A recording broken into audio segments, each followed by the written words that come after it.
I'm Jerry. I'd like to give you a brief video review of the Retevis handheld GMRS radio, their model RB17P. I don't know what the other things stand for. We'll just go from there. This is what you get out of the box. For under $40, currently on Amazon at least, this is a great little radio. It's very solid compared to a lot of the more well-known no-name radios. Actually, I like it. I have a few of those cheaper radios. Actually, some are even more expensive, but this one, I really like the feel of it. It looks very well polished. Has a nice LCD screen. It looks solid. The battery life seems very great. They rate it as being about 24 hours of continuous use, 3 days of normal use, or 7 days just sitting on like standby. It's like not transmitting and very little receiving. From the box, I get a manual, a belt clip, wrist strap, radio, and a charger. A charger runs off a USB. No brick is included, but everyone has a dozen of those laying around. Works in your car pretty much anywhere as a result. The radio is a 5-watt radio, like most handhelds. It is a 2-power, high and low. Low power, they say, is about half of a watt. I have no equipment that can test something like this. I'm not that fancy, but usually they're pretty close. Maybe a little closer to 4.5 watts. I don't know. But looks like a great radio. Like the audio qualities of it, the fit and feel, and we'll see how well it lasts over the years. So that's the quick overview. Let's go look at the radio itself in a little more detail. And here we are with a close-up of the radio. I should mention before we get too far that this radio out of the box does have a battery save mode that will dim the screen to save battery life after, I think, 10 seconds. I have that disabled for the purposes of the video, and so this will stay on as long as it has battery life, which should be quite some time. I've been messing with this for a few days off and on, and the battery charge has not changed, so that's pretty neat. Also, this is a radio donated by Retevis to my Jeep Club. It'll be given away to a lucky club member shortly at our annual club dinner, and it should go to a good use. Looking forward to hear it on the trails this coming off-road season. All right. So on the front of the radio, obviously we have the screen, we have the speaker, and the basic controls. The menu is the green, like the menu backup option is on the right, channel selector, and set or OK. On the side, we have a push to talk and a programmable option. That by default is set to NOAA weather radio. So hit that there. On top, you have like the siren annoyance come find me option. It will play locally through the speaker as well as transmit the siren tone for everyone to hear. I never really know what that's for, but most radios seem to have those.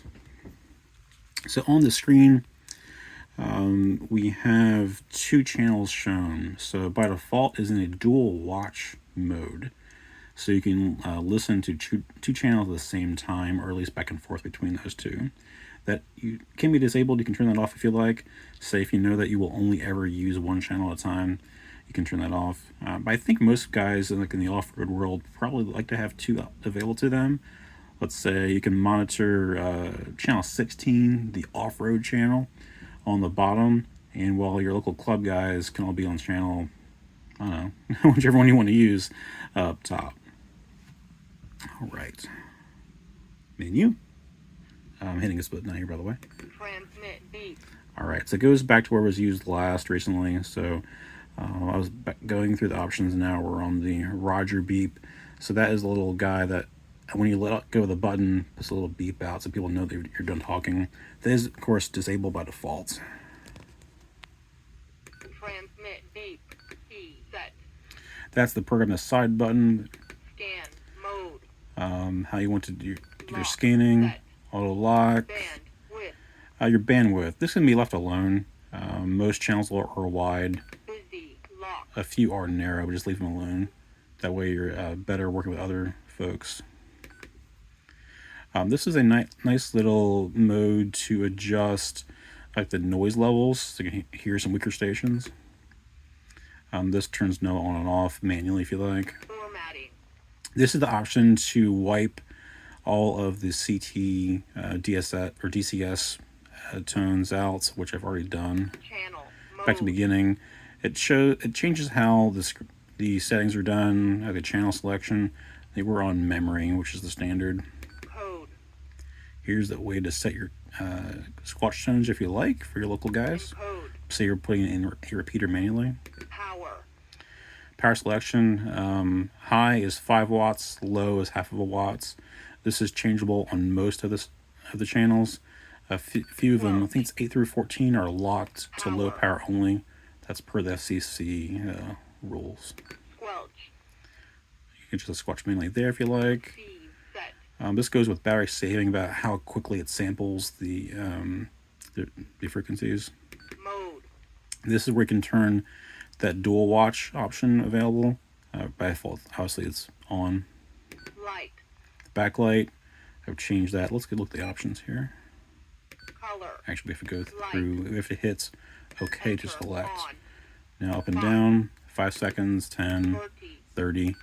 10's probably good, but for the video, we'll keep it on always. Enter. Let's show what I'm doing here. Color. Backlight, several options. Beep. The beep, Voice. and TOT.